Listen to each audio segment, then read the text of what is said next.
Kei te haere mātou ki Te Hora Marae no tō tātou kapa haka wānanga me ki te wātou ki a kāri mai whapu. We're going to Te Hora Marae for a kapa haka wānanga and we are going to sing to Whakaria mai papa.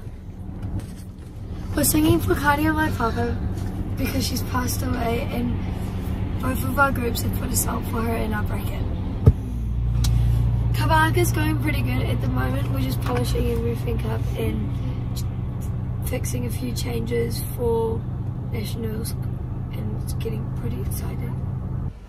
Ko te aho. Ka ariana aho. Ko tāria. Ko Zephi aho. Te Rārua.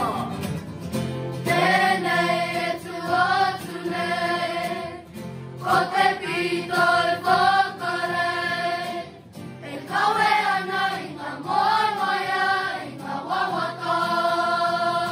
Ko mai kahi, e re ana ki te moa.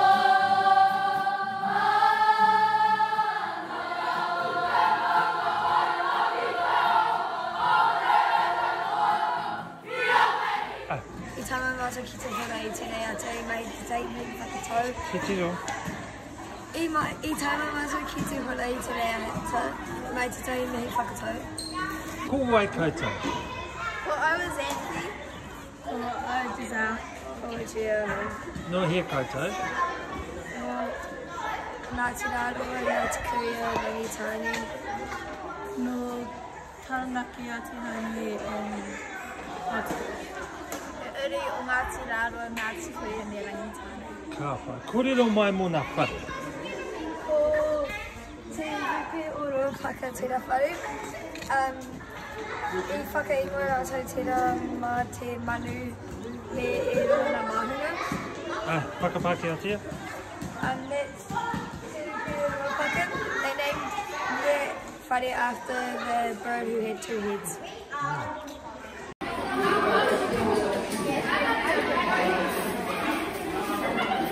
So Giselle, what are you excited about doing today? Practicing more words and learning about the story about Whakaria mai papa. Oh, awesome. What are some of the things in the kapa that you reckon you've got sussed and what are some of the things that are still pretty hard? I think I got all the wānanga and haka from where we stopped, and I think I need to the hardest bit for me was the motivator to focus on myself and not other people.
What is your favourite song in your bracket? The Waiata Aringa, What is the Waiata Aringa about? Whakaria mai papa. What makes it your favourite? I just like it. It's a good song. What's something that you found challenging this year for kapa haka? Staying on task when everyone else is talking and walking around and stuff like that. What's one of the hardest songs? Probably the poi, because we're still learning it. Yeah, you have to get all the actions down. What are you most excited to go to Hamilton for? Performing and all the stuff we get to do. Yeah, we're going to do fun stuff. Tai rua toru wha e tai rua toru wha.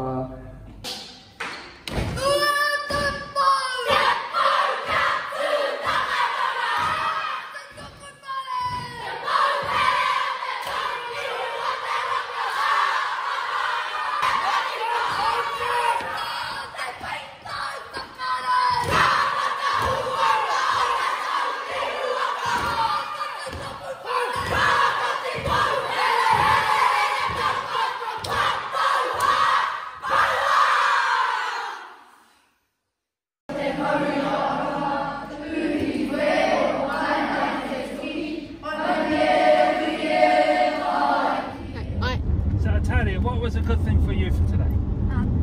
Seeing Kate. Was it nice to see your friend again? Or what was hard? Trying not to cry while singing. It was, eh? I found it hard and I wasn't even singing. Yeah, Te Hora, what was everyone's favourite food? Doritos. Oh yeah, Doritos. Yeah. Oh no, the sushi was so good. Yeah, sushi. My favourite was the spice of salami. Yeah, my sushi. Soy sauce. Soy sauce. That was actually our soy sauce. Te tikanga o te tino hararu o matua tōmara ko whae te ana, ko whae seara rānei. Moi Leach? They're trying to be loud. When we were haka, one of the things Matua Tom was focusing on were our facials, especially for cutting on papazo, because a lot of people got bored. And so he said, so Matua Tom and Faisella were singing, and then we were lip syncing but doing 100% facials to practice our facials and actions. And then for the haka we did some lip syncing, and then we went into 100% haka. That's what my voice is about. He wānanga pai? Ai. Kia koutou katoa? Ai.